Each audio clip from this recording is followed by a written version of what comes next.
Okay, good morning, Dad. Morning. Okay, today is Friday, January 17th, and we got some things happening in the Middle East between Israel and Gaza. The ceasefire seems to be real. Are you surprised with what's happened? Well, we don't know how real it is. No, I'm not surprised, based on these reports that were increasing in frequency over the last couple of weeks, that a ceasefire seemed to be was close, was about to be signed, and now indeed it has been signed. Um, but yeah, the question is how real it is, because it is a phased ceasefire. And it doesn't actually, there's going to be the hostages going to be released. The Israelis are going to pull out of Gaza. They're going to allow civilians to return to northern Gaza. Okay, that's all well and good. But then when that's done, then there's supposed to be more negotiations about making this permanent. And I think that the fear is, and it's a legitimate fear, is that the Israelis are just going to simply go back in. I think there's a chance of that. I don't think it's certain.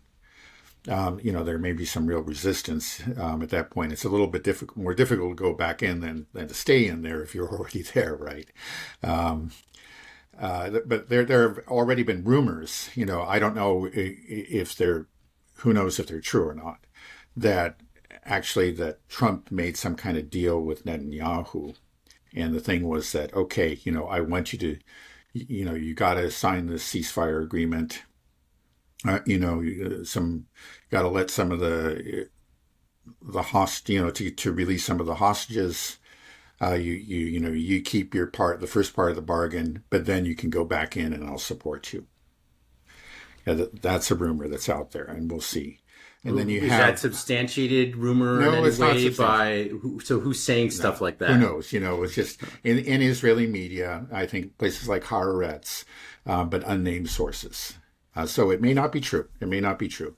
But one thing but it very well may be true. And the reason I say that is that Israel has a history of doing just this. That they make agreements with an enemy, and there's always a first stage, okay, and with promises to that, as a second and a third stage will be carried out later on, but then they don't make good on their promises. They get what they want in the first stage, and then that's that.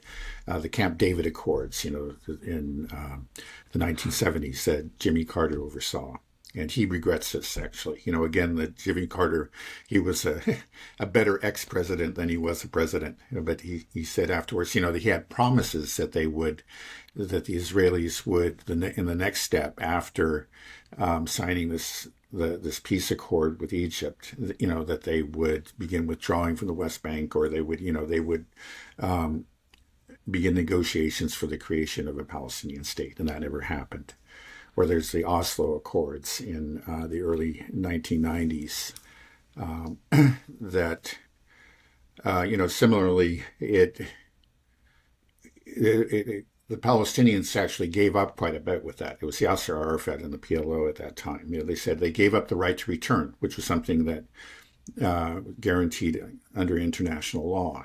That if you're driven out in the course of a war, eventually, you do have a right to return. That was your land, and the occupying power cannot just prevent you from returning. But the Palestinians gave up that right, and they recognized the state of Israel. The 1967 boundaries, and then they made this agreement that eventually the Israelis would withdraw from the West Bank entirely. And of course, that didn't happen. Quite the reverse happened. So again, the Israelis got something that they wanted, and then they just reneged on the rest of the deal. They have a history of doing it. So I have to say that we can't be surprised if that's what happens again. If they do that and go back in, do you think that Israel can survive that in the United States? I mean, what's Well, happened definitely in in the Gaza United has been. States. The question is Trump. It's an open question. What's going on in Trump's mind? I think that's always a question. What's going on in Trump's mind? It's really hard to figure the guy out sometimes because he can be all over the map. Now, I think it's clear that at least part of what made this agreement happen was pressure from Trump and his envoy, I guess, Witkoff. Right. They really did apply the pressure. Now, it's not clear exactly, like what, did they threaten anything in particular? All I've heard is that, Netanyahu didn't want to risk future support from Trump. And so, again, there may not have been some specific threats, but just kind of a general threat that, hey, we're going to be angry at you. We won't want to support you if you don't go along with this. Now, why did Trump want this to happen? I think there are kind of, you could say, two main possibilities. And one is it was kind of like a feather in his cap. Biden couldn't do it. He did it. And he's already, actually enjoying his achievement in that regard. It's real, again, it showed that Biden's weakness, and it showed his strength. And I think he's really reveling in that. And he got this done before his inauguration. So it's just something he can start, his new administration with, with a foreign policy achievement. I mean, that's the way that most Americans are going to look at it. Do you look at it that way? Well, again, the question is this real, or is this another one of these kind of phony ceasefires or peace accords that Israel has signed in the past with no intention of really carrying through on the really important provisions, down the line. But let's imagine that they don't hold to the ceasefire. It's all a ruse. They do it. They get their hostages back. Yeah. Some of them. They won't get all of them. They get the female hostages, the sick ones, the ones that are over 50. That's what. Okay. But that that is something. Again, from Netanyahu's point of view, it does take some of the pressure off. He has been. There is a very large segment of Israeli society that wants those hostages home, and they're infuriated at Netanyahu for not letting that happen, right? And so this is something he maybe can alleviate some of that pressure by getting these, what would it be, approximately 33 hostages back. There will be more. I don't know how many more, but the younger men are still being held hostage. So let's imagine then that they do this, that there's a little bit of a reprieve for the people of Gaza. Maybe do you think that some aid will come in? Or do you think that's what they're saying, that actually the restrictions on aid will be lifted and the relief trucks will come in, and so we can avert. I think there's no question that already there have been many deaths. Who knows how many attributable, to starvation. Do you think that malnourishment?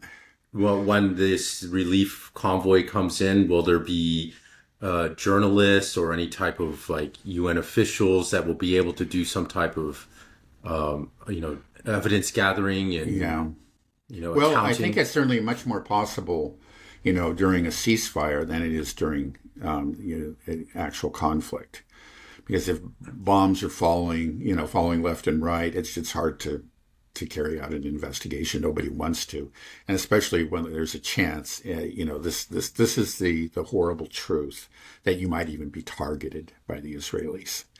And so, it just wasn't possible to carry out some sort of thorough third-party investigation while the conflict was ongoing. But it should be possible now, and I imagine some people will get in to do it. Right.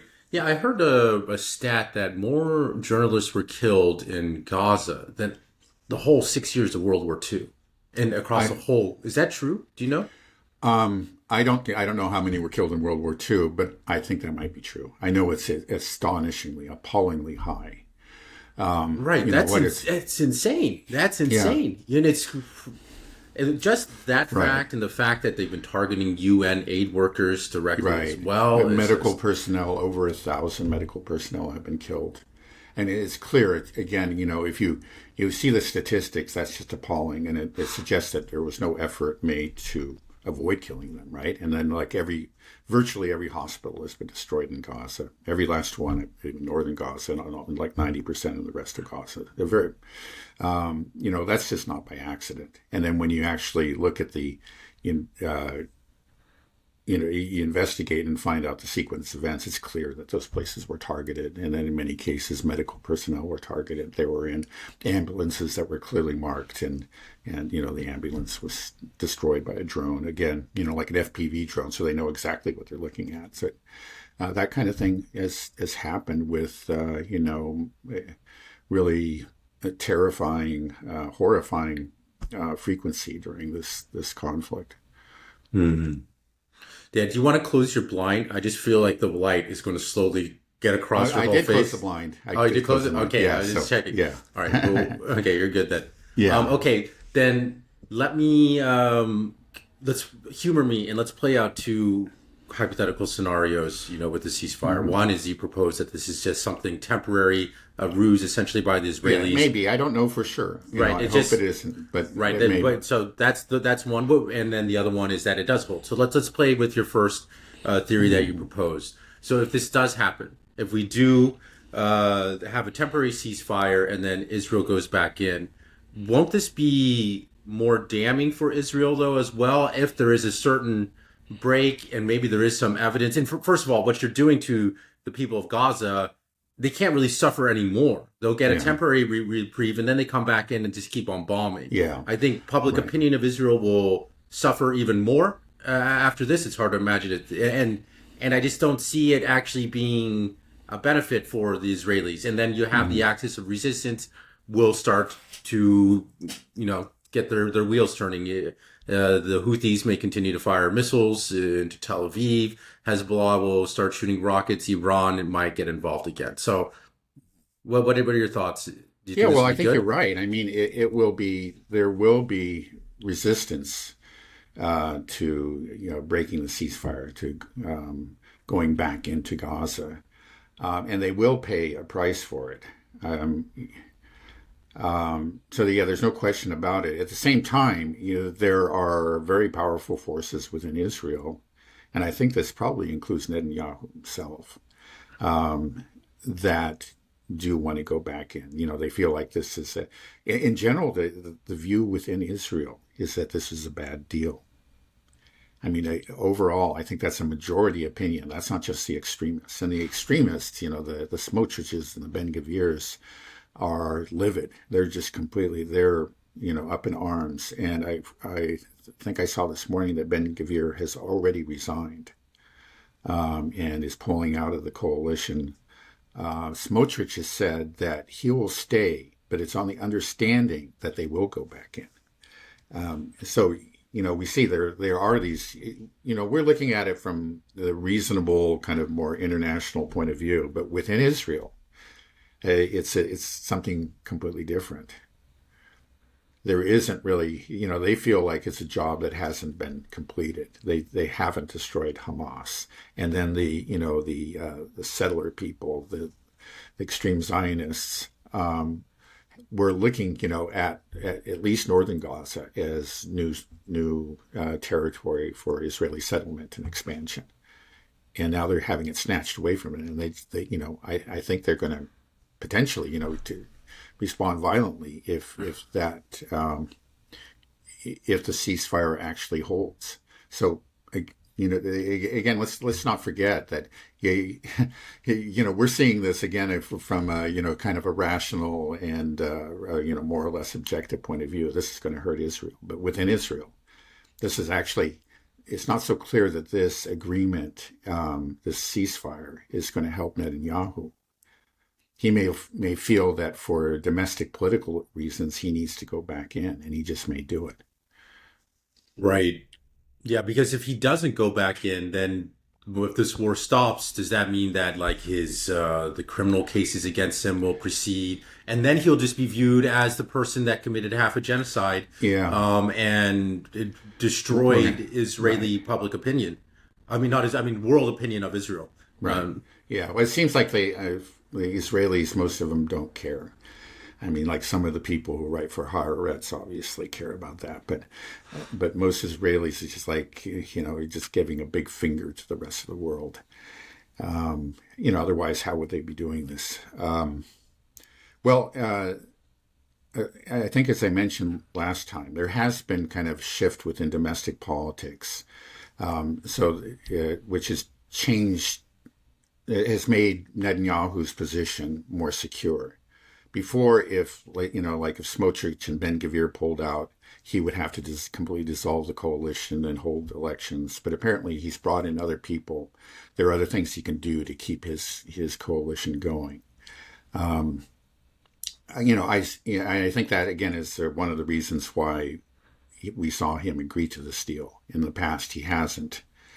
Under pressure from people like Smotrich, he's always torpedoed these deals. It's basically the same ceasefire agreement was on the table back in May of last year. And it went back on the table, I think, like half a dozen times. And each time, Netanyahu played this game. You can remember, there's always the talk of some sort of ceasefire. And then the blame was put on Hamas. And the U.S. State Department, again, is putting the blame on Hamas for the failure of previous ceasefires to take place. But Smotrich himself actually bragged and said, yeah, we shot each one of those down. And Netanyahu just felt like he had to, whatever his own thoughts were, he couldn't afford to lose these guys. But now he can. I don't think he wants to. Clearly he doesn't want to, but he can. There has been, his position is more secure, and that has really changed the calculus. Well, kind of what you're saying to me then is that the biggest issue is just really how the Israeli people view the situation. If the society views that this is a bad deal and there's just a huge amount of pressure to go back in, that there's just nothing that they can do about this, right? I mean, it's just this war is just going to continue. It's just going to keep going. Israel is part of that. We've used that term kind of apocalyptic death cult, but that's where they are right now, and if it keeps going, do you want to close the blind? Because it's just a crack, and I know, and you're like, it's not there. I'm like, well, it's shining right on your face, Dad. Yeah, hang on just a second. Okay.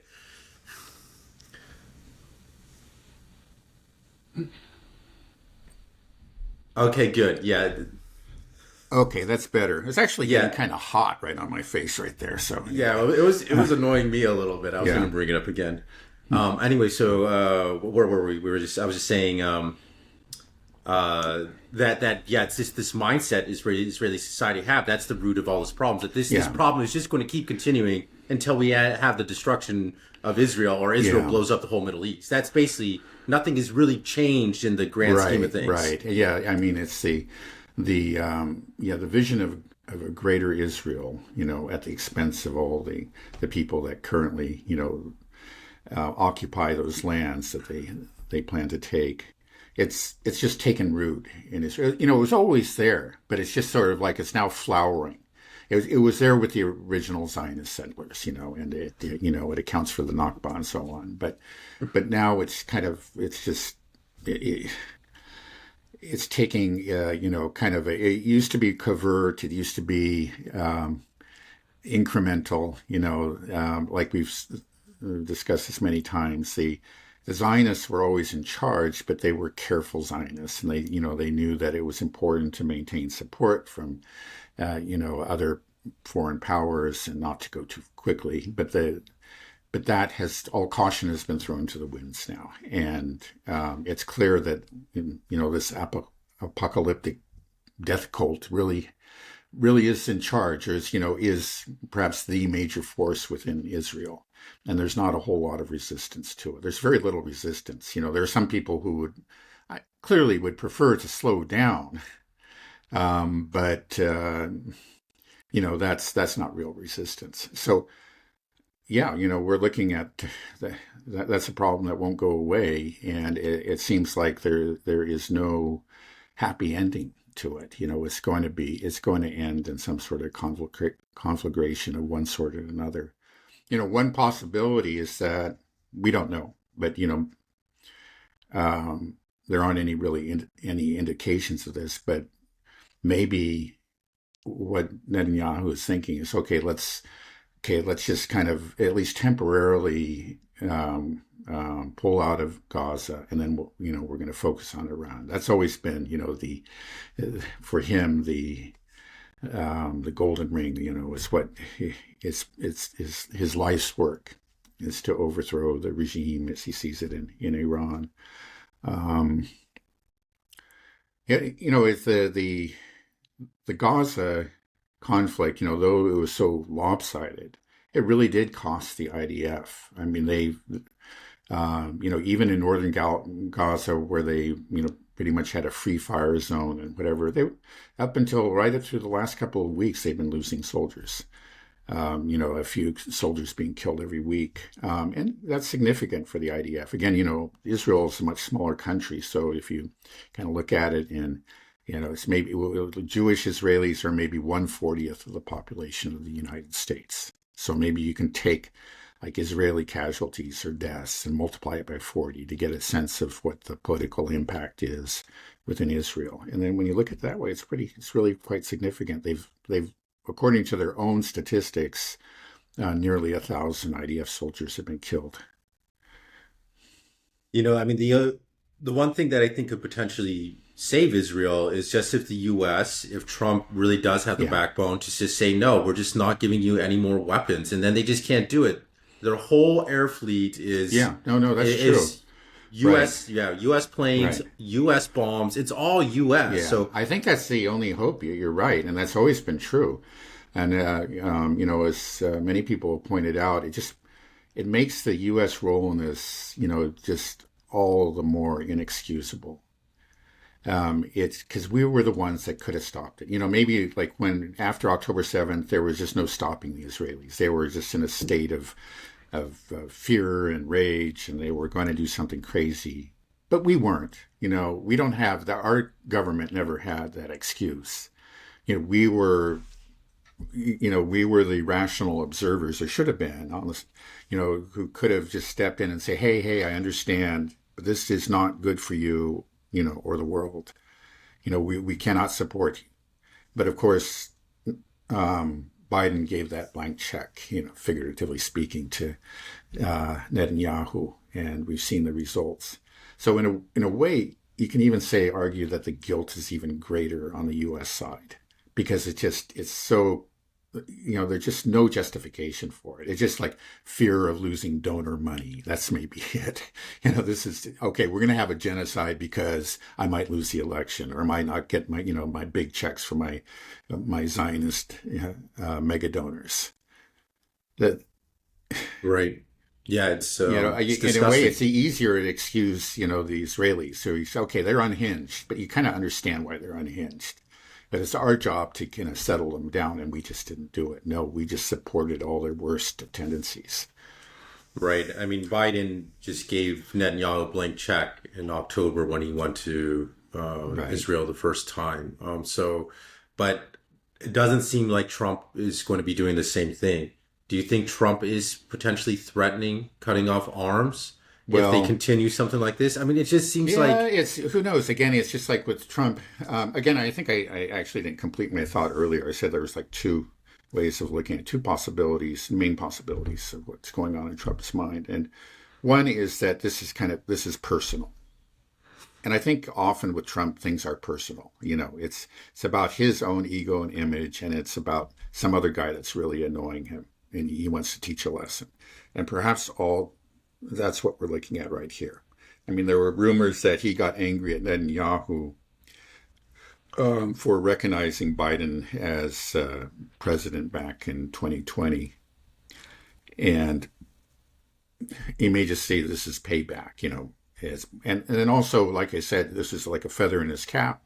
It's something, a personal achievement, but he's not really interested in care. He doesn't really care about the Palestinians.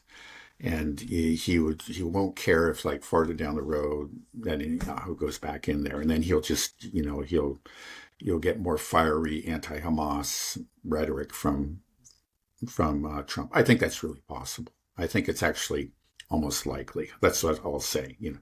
Now we hope, maybe a bit of evidence supporting this is some of the people around him, like David Sachs, and then this Jeffrey Sachs video or so on, perhaps I would like to hope that, he's beginning to reassess his relationship to Israel and has developed a new understanding of the Middle East. Unfortunately, I think that's unlikely. Just knowing Trump and, his history and just his character, I don't think that's what's happening. But, I can't say that that's not happening. If the latter is true, then we have a real reason to be hopeful. If it's something more than just some sort of personal spat and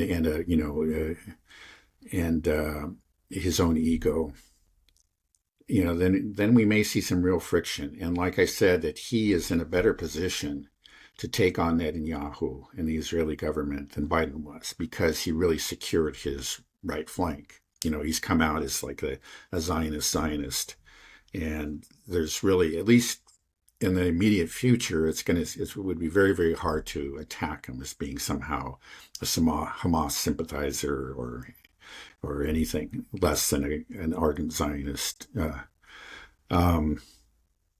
if he really threatens, okay, again, like there's Zionists that are pro-Netanyahu and there's Zionists who are anti-Netanyahu. So he could go after Netanyahu and not lose support. Because, we've seen, like, for example, who was it? Chuck Schumer, right? He came out and made that speech against Netanyahu, and he's a very fervent Zionist. There's no question about it. But he just doesn't want Netanyahu in there. He wants somebody else. So Trump could go after Netanyahu and still have, maintain his grip on the Zionists, continue to receive support from them. But if he really goes against Zionist policies long term, I think you're going to see that, the knives are going to be drawn, the fangs are going to be bared, and, the Israeli government, whether it's Netanyahu or somebody else, they know they have all these assets within the U.S. and they'll just, they'll direct them against Trump. And then we'll see a real battle, if that's what happens. But I don't know if we're ever going to get there. It may be that, again, this was something temporary and personal, and then, we'll be back to business as usual. We'll see. When you say go against Zionist policy, are you talking about really greater Israel as the policy? I mean, Zionist policy is just continued expansion of Israel. Right. It actually started to fight it and started to push it and actually gave some real support to the Palestinians. Then I think you're going to see a real, in the media and in Congress, there's going to be just unrelenting attacks on the administration if they go down that road. They haven't yet, but if they do, they definitely will. We'll see that, and it'll be something. I think at least potentially, Trump could put up a better fight. I mean, he's just more willing to fight. That seems clear. He's just that kind of personality. And then he's not as beholden to mainstream media, to the deep state, so he's able. And I think he would probably get the support of the Christian Zionists. That I think he has, that support for him is rock solid. There's a potential that he could put up a pretty good fight. But I would still say that the smart money would be on the Zionists. Yeah, I mean, I'm not expecting him to adopt pro-Palestinian policies, but just simply to, remove this blank check, this unwavering support for Israel, no matter what it does. That's all we're asking. Is like, okay, well, Israel, we don't support Hamas or the two-state solution, whatever, but we're not giving you bombs to drop on Beirut, to drop on Gaza. That's not, doesn't look good for us. It's not good for you. This isn't something that we want to be involved in. Couldn't he just, Trump could just do the walk away kind of thing? Like, look, I'm not picking sides here. It's that's just not possible in American politics. You're right. You can't be pro-Palestinian. You would have to say, well, I'm going to just be pro-American and not take sides. That's right. And there's no reason why we have to send you any more weapons. But that is, if he did that, again, that would just get that would bring out all, the very ardent Zionist supporters, advocates within the U.S., very powerful ones. And he would have a huge battle on his hands. And I don't know if he wants to do that. Maybe at some point he may think of, but he may just think twice because he'll say, man, they can really hurt me. I got to step back. The first big test, of course, will be the ceasefire, where it's a 42-day, which is to say a 6-week ceasefire. And if at the end of that, or even before the end of that, the Israelis break it and move back in, and Trump supports them, then we know what happened. It was just personal. It was about his ego, and it was about teaching Netanyahu a lesson, giving him a spanking for, for recognizing Biden as president back in 2020, something like that.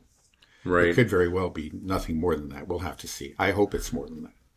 Well, even if the ceasefire holds, it seems like it would still be the end for Israel, right? Because this ICJ ruling will come out. Yeah. The amount of death and destruction that was dealt on the civilian population. We have reports of 70% of the casualties are women and children. We talked about all these UN workers, hospital workers. It's just been horrific. Journalists being killed. So I don't think while you have the chaos of war and you're not able to get actual reporting or evidence gathering in Gaza, because it is that once this does start to open, the ceasefire comes about, it's just the evidence, I just think it already is so damning, and it's just going to mount. And then when sort of that, that war rage subsides and people start to look at things a little bit more clearly and objectively, like, whoa, man, Israel really, this is irredeemable what they've done. I think they've done permanent damage to themselves. There's no question about it. Right. So if the ceasefire holds, I think that's what they're looking at, right? So that they will have international condemnation. If the ICJ ruling comes out that it is genocide, then, the U.S. is just going to go down with Israel in terms of that it's just such a stain on our history. Yeah, like you said about this complicity in genocide, that we are actually just so complicit, because every single bomb that's being dropped, every single airplane that's being flown over Lebanon or Gaza, there are planes, and so there are bombs. Right. That's completely true. And, the world recognizes that fact. Well, anyway. Well, let me, I think the term genocide is so loaded and triggering for people. Yeah, I got caught in a Reddit flame war anyways, I won't get into it. Anyways, it got very heated, but just the idea of using that term genocide. So I know we talked about this a long time ago, but what is the evidence that this is a genocide? Just taking it, let's just go back and try to be completely impartial, all emotion. Mm-hmm. What we're seeing happen in Gaza, is this a genocide? Is that the right term to be using? Yeah. Should we be using that term? I believe it is. It is a term that's overused, and sometimes, is like in the case of the Uyghurs in Xinjiang, it's the use of the word genocide is just absurd. There's nothing like a genocide going on there. It never has been. But in the case of Gaza, I think it is justified. And again, I think that that ICJ ruling was actually very careful and well-founded. And they said there was, I can't remember the exact words that they used, but that there is ample reason to believe that genocide is being conducted in Gaza. And what you look at, of course, is the actual deaths, the nature of the number of deaths. The kind of war that's being conducted, is it a war that's being fought against an army, with occasional collateral damage, occasional civilian deaths, or is it a war that's actually being directed against civilians, and more than just civilians, but infrastructure that is essential to the lives of these civilians, like hospitals, water supply, that kind of thing. And what you look at is that this is a war that is being directed against the population, the civilian population of Gaza. It almost seems like Hamas is incidental. It's because Hamas is generally underground. Hamas is hard to get, but it's easy to kill women and children and old men and doctors in hospitals. And that's what they've been doing. It seems like a really outrageous claim, but it's amply supported. We have thousands and thousands and thousands of videos, and we've all seen some of them, and they're really horrifying. And then the testimony of doctors. Just to give you one example, there were some American doctors that came back that were working in a Gaza hospital, and they said, like they again and again they found, dead children that had maybe 2 bullets in them, one in the heart and one in the brain. They obviously had been killed by snipers. It wasn't an accidental death. It wasn't that, the piece of shrapnel that was exploded 50 feet away or something. No, they were targeted. And that's the kind of thing you see. I've spoken about the medical workers. They were targeted. So this is all evidence of genocide. And then, we have the statistics. The Gaza health authorities have said that there are at least 46,000 or maybe 46,500 now. Actually, the total's still going up, right up, I think, the 19th. Just killed 100 this morning, I think. Right, exactly. If anything, they've kind of increased the tempo, and I think the 19th is supposed to be the day that the ceasefire goes into effect, but they're not making any effort to slow down. So we may be, according to the official count, maybe something like 47,000. Now, occasionally you see that attacked by Zionists within the U.S., but even the New York Times, whatever, it seems they pretty much accept it. And the reason is that actually over the years, the Gazan health authorities have established a good reputation as just being honest and careful in their accounting of deaths. But, for the reasons that we've given, and again, there was a study done recently by a medical school in Britain. They estimated that the direct deaths from the conflict was probably more likely 70,000. So there are a lot of deaths that don't get recorded, especially, in the chaos and the destruction of the hospitals and the killing of the medical workers and so on. It's just that a lot of deaths don't get recorded. And then, if we said that there's 70,000 direct deaths, there's got to be, multiples of that of indirect deaths. That's just what happens in war, and especially in a war like this, where the hospitals are being destroyed and where people are malnourished, people are starving to death. So, we're, who knows, but I think we are looking at hundreds of thousands of deaths in a population of 2 million. And you'd have to say these are deliberate deaths. So again, I say that's evidence of genocide. Now, as the ICJ pointed out, he said you also need to demonstrate intent.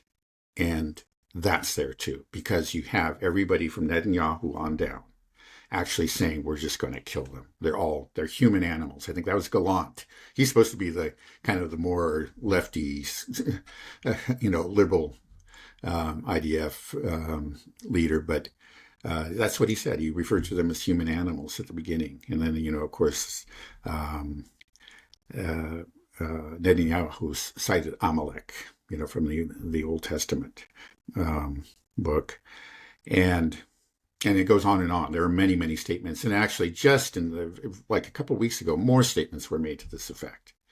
And so we have it, I think, just all the way, we have the intent, and we have the statistics, we have the clear, countless pieces of evidence showing that, again, this is a war that's being directed against civilians, and not just civilians, but the infrastructure that makes life possible for them. It's so monstrous hearing, like the sniping of children. When all this comes out, is this the most documented genocide of all time? I mean, I would say so. I mean, there's no question about it. It's, with the rise of social media, it's just impossible to keep secrets. And so if this is the most documented genocide of all time, and everything you've just told me over the past 10 minutes is just so horrific. It's just, and it's all out there. It's just, is there any way that we cannot, that America, for example, will be able to continuously reject that what we were complicit in was genocide? I mean, because that's the hard part, I think, for so many people. Yeah. They just don't want to admit that this is a genocide. That they can't come to terms with it. So how do we handle that? And I understand that. I'll give you an example. It's just like. Somebody I actually really admire is Paul Gottfried. He's a paleoconservative. Like he's been at war with the neoconservatives, but he's also Jewish. And the thing is, he's very honest about it. He said, I know at one point he said, if I weren't Jewish, I'd probably hate Israel too. But the thing is, it's his tribe. He knows people. He has relatives that live there. So he's been struggling with it. And he says, well, I think the Israelis are trying to avoid civilian casualties. I think it's just very, very hard for somebody like that who has these emotional ties. And I'm actually sympathetic to somebody like that. It's hard. But then a lot of people, like if you're not Jewish, your ties were all phony to begin with. I'll be honest with you. There's just no reason that you had to be. Why did you adopt Zionism? I think it's just a chance.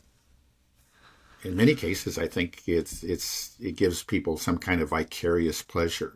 They feel like they want to be associated with a conquering army. Anyway, that's we could go way, way down that path, and we don't need to.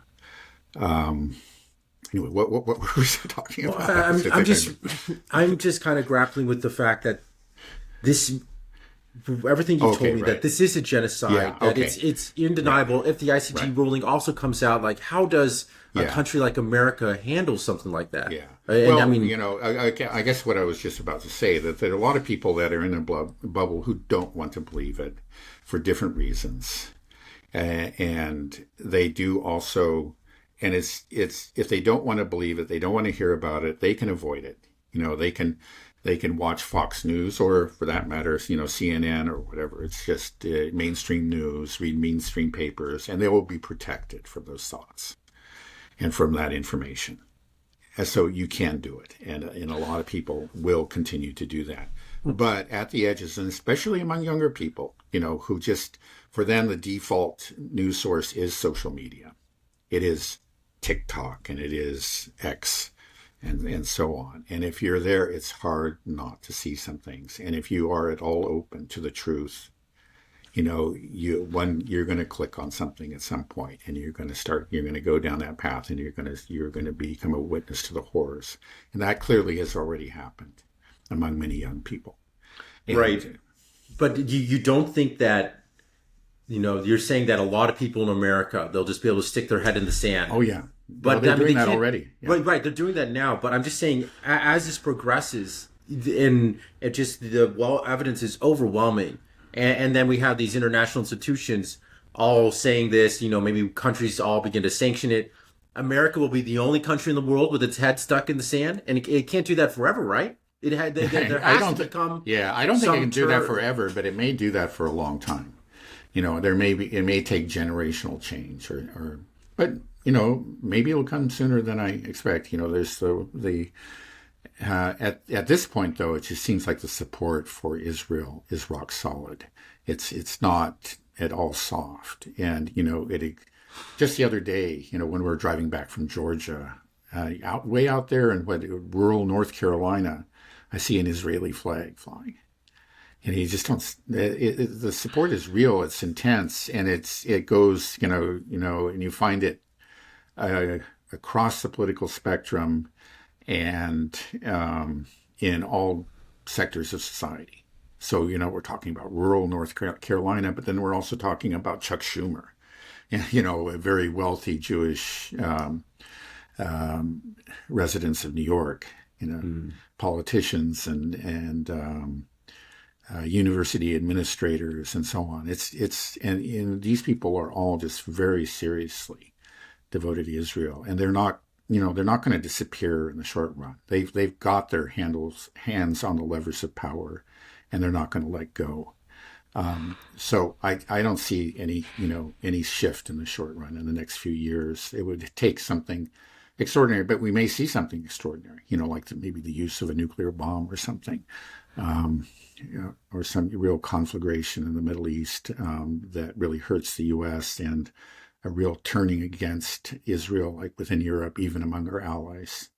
At this point, again, support in the U.S., I would say Britain and Germany, in those countries those are really the main supporters of Israel. The British government is clearly very, very much in the Israeli camp, but I think all the opinion polls shows that they don't reflect the views of the common people. The common people in places like Britain, they've turned against Israel, and I think that's going to have repercussions down the road. So maybe eventually, like Israel lose Britain, and that will be a major loss for them. But probably the last to go will be the U.S. To be honest. Yeah, I mean, you just wonder if Israel's going to go first, the way things are going. Yeah. I just don't see, the ceasefire. I got a little excited about it. I was thinking like things are happening, moving in. Maybe there is something real there. I mean, one thing that I'm just wondering, I'm not going to say I know for a fact that it's phony. I'm just, you have to look at the history. It's happened before where Israel has, signed a peace agreement and made promises to do other things, and they never do it. Right. Well, then, and also just like, it just becomes a matter of time further down the road before Israel, tries to annex the West Bank, go back into Gaza, So, but the thing that really comes down to the question is who is in control? We have complete control. And, we can say to Israel, you don't have... I don't know if we really do have complete control. We should, the thing is, it's clear Israel is completely dependent on the U.S. Their war machine would stop in a few days if we stopped supplying them with munitions. Right. They're completely dependent on us. And economic support and so on. Right. Their economy would collapse if we stopped, subsidizing them. But the fact is that they have very, very powerful supporters in the U.S. that they can rely on to prevent that from happening. So that's the thing, is like, who really controls whom. They are dependent on us, but they have kind of like a, but we're sort of like a horse that they've reined in, and they can direct. Occasionally we may get this, like what we're seeing here, just as kind of a little show of independence. And you can point to other things in the past, but it's always been a blip. And then, it just always goes back to the default, which is we do what Israel wants. And maybe, I admit, again, that Trump is a different kind of person. He is a wild card, and maybe we'll see something different this time. But I haven't, seen enough right now to convince me that we will. Right. I guess what was the most encouraging aspect of this ceasefire announcement to me was that it was like, do we have somebody that's actually able to say no to Israel and Netanyahu? That we have showed that we're in charge, not you, Netanyahu. Because that's how it's felt the past 15 months, was just that Netanyahu could just do whatever he wants, and we just say, sure, go ahead, or we'll grumble. Yeah. It's complicated, whatever. Yeah. And then all of a sudden, Trump just put his foot down, well, at least that's what it seemed like, right? And said, this is over. And it was over. It looks like it is, who knows what other type of dealings. But to me, it just showed like, okay, maybe we do have a little bit of self-respect in this country. Yeah. And that's actually the point that I made about Trump. I think, in a couple of programs previously, is that, unlike, it seems like Biden and all these other Western leaders, again, I describe them as weak personalities. So they get, they may inwardly fume or privately complain about Netanyahu. And we know that they do. There was that hot mic incident between Sarkozy and Obama. But they always submit. And it's just like, that's the kind of people they are. And that's how they rose to the top. They're just, kind of servants of the establishment. And, they've learned to suppress their own weak personalities. But Trump is a different creature. And, he gets, when somebody pisses him off, he doesn't care, right? He just says, I ain't going along with this, at least temporarily, we'll see. And that could figure into his relationship with Zelensky. I think that it's well known he doesn't like Zelensky, and it's clear that Zelensky tried to intervene on the side of Biden, which was really very, very stupid. And he'll probably have to pay some kind of price for that. And we'll just see, how significant a price that will be. Right. I do think that this sort of power move that Trump pulled off with the ceasefire deal is going to be affecting the calculations for Ukraine. They say, okay, this guy isn't somebody we can just kind of tow along like we've been doing with Biden, that there is going to be some changes happening. Yeah. Well, it's got to make them nervous. On the other hand, those situations are very different. The thing is, in Israel, yeah, we do have leverage. We just never or almost never use it, but we do have leverage. Actually, quite a bit. Again, they are utterly dependent on us. So potentially, we can say no when they have to listen. But like in dealing with the Russians, we don't have leverage. In fact, we gave up our leverage by imposing all these sanctions. As like, what else are you going to do? They will always threaten more sanctions. They don't care. So it's all very silly now at this point. We have no leverage against in dealing with the Russians. But now, as I think what you're pointing out is that we do have obviously leverage with Ukraine. Right. And so the thing is, okay, maybe we can't. Obviously, we can't impose some kind of settlement on Russia, and that's absurd. Some people talk like we can, and we have some sort of leverage against them. We don't. But he could, as we said before, he could just simply say, okay, you're not getting another penny, Ukraine. And yeah, he's going to pay a price for that, but he could, frame it in a way. And especially if the Russians, maybe he waits for a big Russian breakthrough. We've been looking for it. This is something I think that we should mention.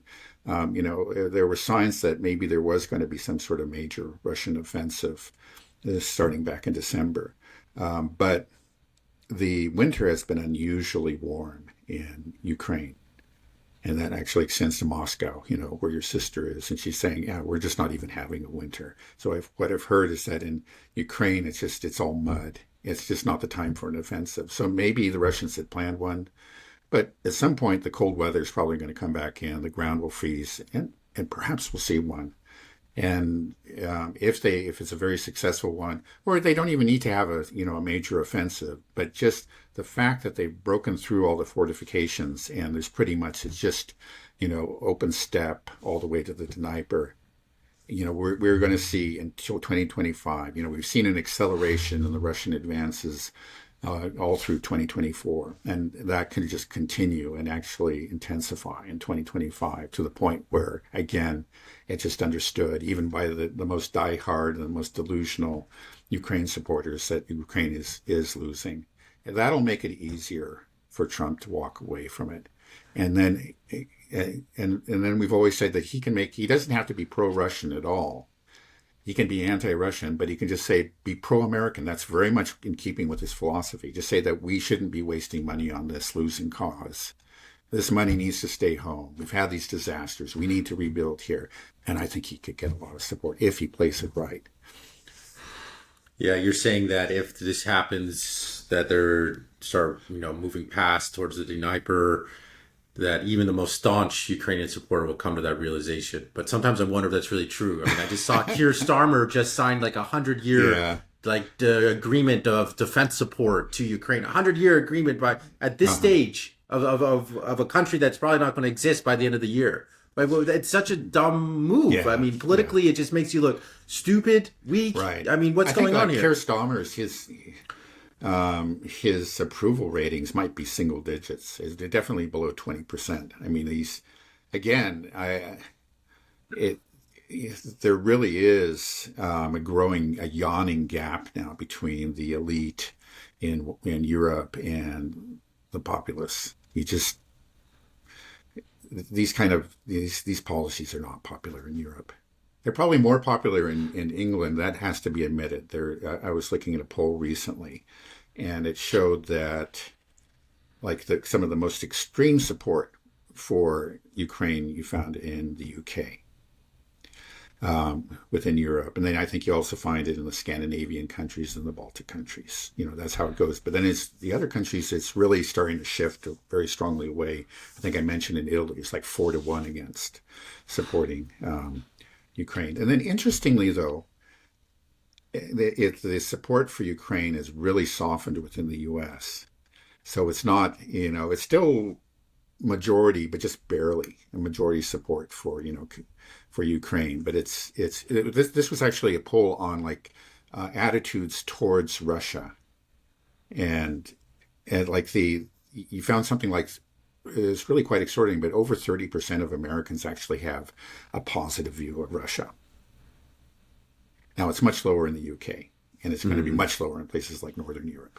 But I think that's very significant. That's something that again, Trump could work with. Right. I was about to say, if there is that growing population that doesn't view Russia as evil, I mean, even positive. I mean, there's probably 30% that view it as positive, and then a good amount that doesn't really have a view at all. Yeah, I think like 15% were neutral, and then 55% had negative. So it's so we're getting close to we're actually getting close to it. That's really quite extraordinary. Right. So that's promising for the future. It gives Trump a lot more room to maneuver if that's the case in terms of being able to walk away from this Ukraine conflict. Right. Again, the other thing is he may just be like he made so much hay out of the Afghanistan debacle that he's afraid of having a defeat pinned on him. But I think he could play it right and avoid having it pinned on him. And he could work hard at pinning it on, again, on Biden, saying that he got us into this. This was stupid. You see, it was a losing cause, and he just wasted $200 billion. I'm getting out of it. Right. And with Afghanistan, that was, there was no pretense that we were just kind of a proxy or whatever. We were there. That was our war. We were there, our bases, our troops, that was completely open. With Ukraine, obviously we have very heavy involvement, and we have NATO personnel and U.S. personnel, I'm sure, there, but they're not supposed to be there in any capacity. Yeah. It's not open, so it's easier to walk away. It's like, well, we were never there to begin with, right? Yeah, that was our stated policy, anyways, that we were never there. So we were just giving Ukraine support, and now we're running out, and this war needs to be wrapped up. And again, it just hasn't worked. And you can blame Ukraine for it, or the Europeans. It really wouldn't be fair, but you could do that. I think probably Trump would wouldn't hesitate to do that. We'll just say that. Right. Okay, just before we wrap up, I want to just ask a couple more questions about the ceasefire deal. One is that, can we truly say that Trump was responsible for this ceasefire? Because I've seen a lot of people say that, this is an achievement that Biden finally achieved at the very end of his term, that Biden, is taking credit for this. Is it really Trump that did it, or can we say that Biden and Trump did it, or was it more Biden? I think you have to actually give it to Trump. I think there are other things going on. I pointed out like the domestic political situation changed for Netanyahu, and that's part of it. Changed his calculations. But hey, this is something that, again, like I said, was on the table going way back in May, and again, Biden was there the whole time, and he could clearly have exerted extreme pressure, and he chose not to. Actually, nobody's ever said that he did, but that's what all the reports are. Is that even before this agreement was reached, is that there's extreme pressure coming from the incoming administration, and then there's a story about Witkoff actually calling up Netanyahu and said, "Look, we got to conclude this deal. I'm going to meet with you tomorrow." I said, "Oh, I can't. It's the Sabbath," and he said, "I don't give a." Whatever, I think he used some curse words about your Sabbath. We're meeting, and it's okay. That's, hey, I never heard anything like that. I think it's nobody's denied that. So clearly they applied some real pressure, and that's the difference. Otherwise it's just the same thing all over again, right? I mean, it's just like there's always this wringing of hands, and why would you stop and think about it? It's just like, why would Netanyahu actually take anything seriously that Biden's people ever told him, or even any threats? Again, he's been dealing with them for these past 4 years, and he knows that he can just completely give Biden the finger. It doesn't matter. He's done it again and again, right? And then here, Biden is in the very last days of his lame duck presidency. Why would he submit to Biden's efforts at this point? It just doesn't make sense. It has to be. What changed was Trump, and so I think you have to. And that's what I see. I mean, most people, both on the left and the right, and within Israel, are saying that it was Trump. Wow. Biden's so spineless. But another thing that maybe could be part of the problem why Biden was never able to get that ceasefire deal is I've heard rumors, I think it was on the Duran, that Blinken was actively sabotaging these ceasefire talks. Do you believe that's true? Is there anything to that? Or is he just a weak person as well? Yeah, well, I don't think he was ever here. Like he's the guy who showed up right after October 7th and said, "I am here as a Jew, a Jewish American." That's the and Netanyahu just basically said, "Great," so he never had any reason to take threats from him seriously, just like from anybody else that Biden appointed or sent over there. I don't think he needed to actively sabotage it. Like the one person that has actually claimed credit for sabotaging the previous agreements is Smotrich. He actually went out and said, "Hey, yeah, like whenever we've had this deal before, and I torpedoed it again and again, but this time Netanyahu decided that he really didn't need Smotrich, or I don't think he wanted to lose him, but he just said that he figured that with the pressure he was getting, this was the time to let Smotrich go." This Israel problem is such a quagmire. I just don't. We'll see. It's the most fascinating, horrific problem of the world. I believe this Israel. I mean, I can see, Ukraine and Russia. This whole thing, I can see it hopefully winding down. But it just like no matter what path it seems like we go down with Israel-Palestine, it's just going to come down to a big bang. It just feels like it. Did you believe that? Is there any way that we get out of this? So. Again, it's just because of the people that are in charge in Israel. They're just not. They are going to continue to pursue their expansionist dream, and that can only bring about war. And eventually it could be a very large war. We'll see. Okay.